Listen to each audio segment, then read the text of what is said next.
Good evening. I'm sleepy. It's been rainy today. It's been a very sleepy day. Good old sleepy Sunday. Today's been pretty good. I accomplished fuck all, but other than that, it's been pretty good.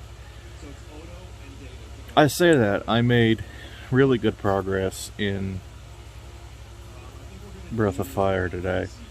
I'm pretty sure I'm right at the end game, which is going to probably be about twice as long as I'm predicting, but I should still be able to finish it tomorrow, I think. And I've done zero research into Breath of Fire 4, so I don't know what I want to do after that.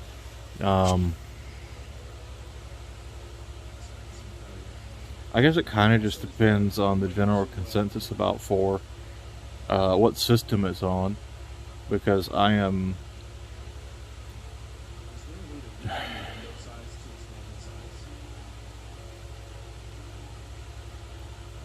not really driving with EPSXE, just because of how limited it is overall. I'm used to so much more.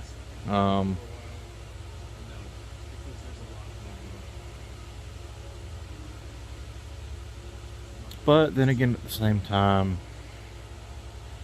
for a first playthrough, I do kind of want to stick as close to the original as possible, so I kind of don't need much more than what I got. I'd prefer better VSync. I only really started noticing today how bad the screen tearing is, and I have VSync checked, so I don't know if it's just a different problem or if the VSync's not that good. But either way, 3's gotten to me more than the other two, and for the reasons I've stated previously, which is the whole, coming off of 2 games where you don't lose all your progress when you die. You just go back to the last place you saved with all your experience. Again, Final Fantasy VI did this. It kind of came to a head today when I had to redo about half an hour worth of progress, just because, I worked my way through this long area and then climbed up this ladder and fought a boss, and I beat it, and it wasn't that bad, but it did take a while. And I was making sure there was nothing else in the area when I got jumped by a trash mob, which I didn't think were going to appear anymore, because a lot of times in this game, when you beat the boss, the area you beat the boss in is stagnant at least until you leave the room. But no, this trash mob killed me, and I had to redo a lot. and I was very upset, because a lot of it was stuff I could not get through quickly, because it was just a lot of dialogue, which is really slow, and I've got it on the fastest setting, and you can even speed it up a little bit by pressing the button, but it just drags so much, and so little text fits in the boxes, so a simple sentence can spread over 3 text boxes, and just, oh my god.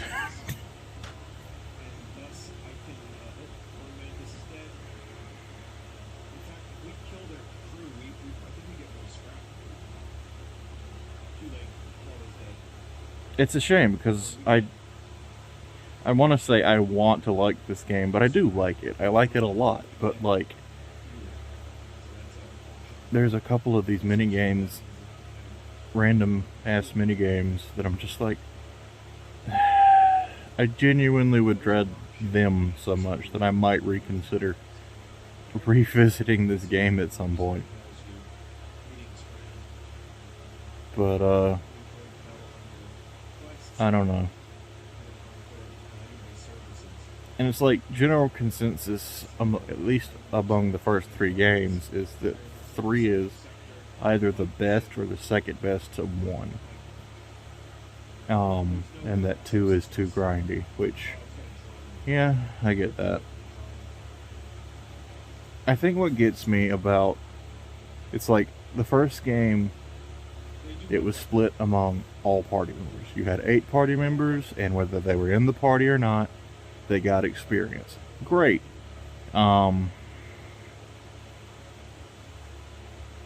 Keeps it even, and better than that, you don't have to like use a new party member that might not be up to speed just to get them up to speed.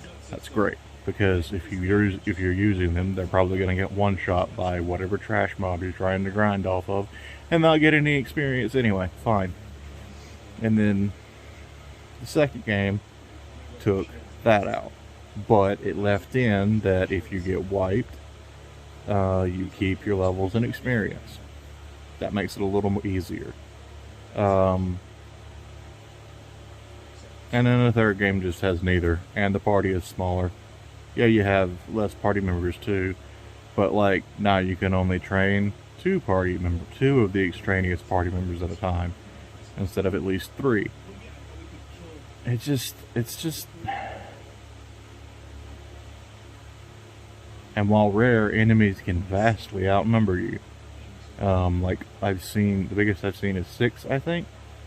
And it was not 6 of things I even wanted to fight 2 of at one time, much less 6.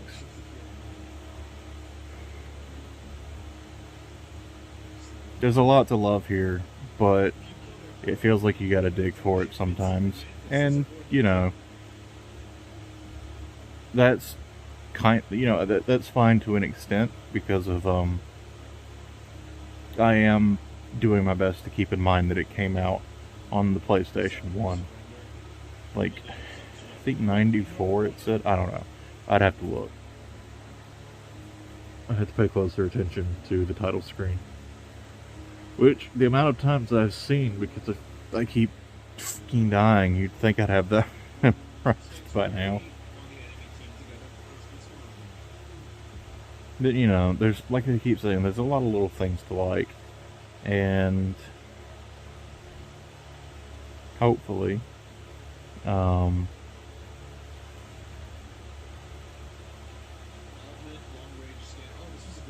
if I can at the very least end it at the pace I'm going, and it doesn't have the atrocious final dungeon that 2 did, because 2 did have an atrocious final dungeon. Atrocious enough that I just gave up and turned off encounters. Like, that final dungeon was so unreasonably long, and the encounter rate was so unreasonably high. That is one nice thing about 3 that I haven't talked about. The encounters just kind of take place on the map. It's unfortunately not like games like Chrono Trigger or Blue Dragon's the only other one that comes to mind for some reason, where you see your enemies on a map. I think the newest Dragon Quest is like that, but where you see the enemies on the map and engage them. But you do kind of get it. It feels more like they happen at fixed points. So similar to certain fights in Chrono Trigger where the enemies jump out at you, they will at the same point. And like at worst, or like at best, they might not happen at that certain fixed point. Also, there are no encounters on the world map. The encounters on the world map are optional. You get an exclamation point over your head, and you can engage in the fight if you want to. So when you're doing when you're doing backtracking, you do not have to worry about encounters, and that is fantastic.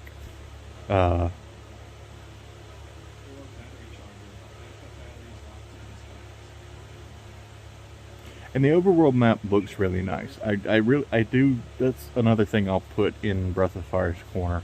I do really enjoy 3. I really enjoy the way its overworld looks. I'm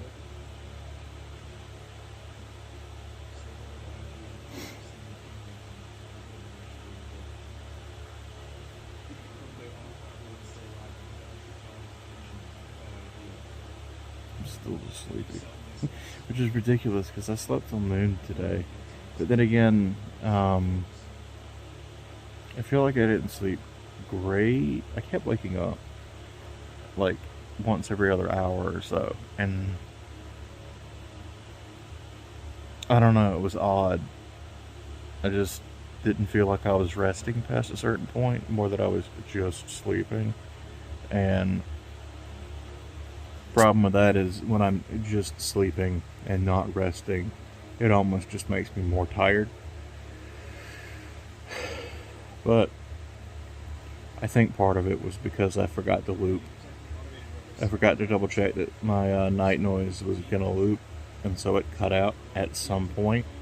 Now, by my estimation, it might not have been that early, but still, I think like the lack of noise kind of kept waking me up.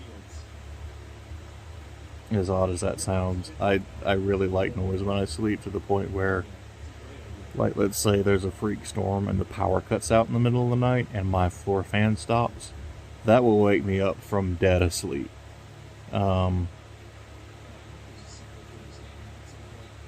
Which is a shame, because if I could do without the night noise, I'd sleep through a lot of these power outages. But, you know, I mean, we don't have them that often.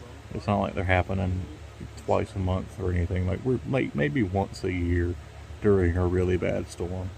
But thankfully, while we do live kind of out in the ass end of nowhere, we're still relatively, you know, we're a stone's throw from a major highway. It's just, you know, there happens to be about 45 miles of nothing between two larger points.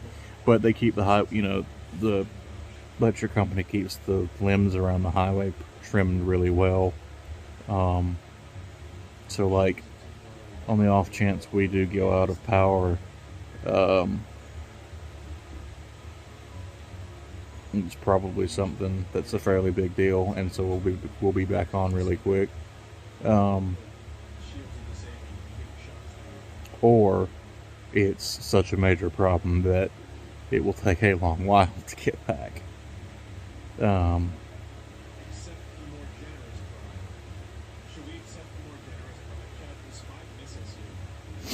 but anyway, I'm tired. I'm gonna go to sleep now. Catch you all tomorrow.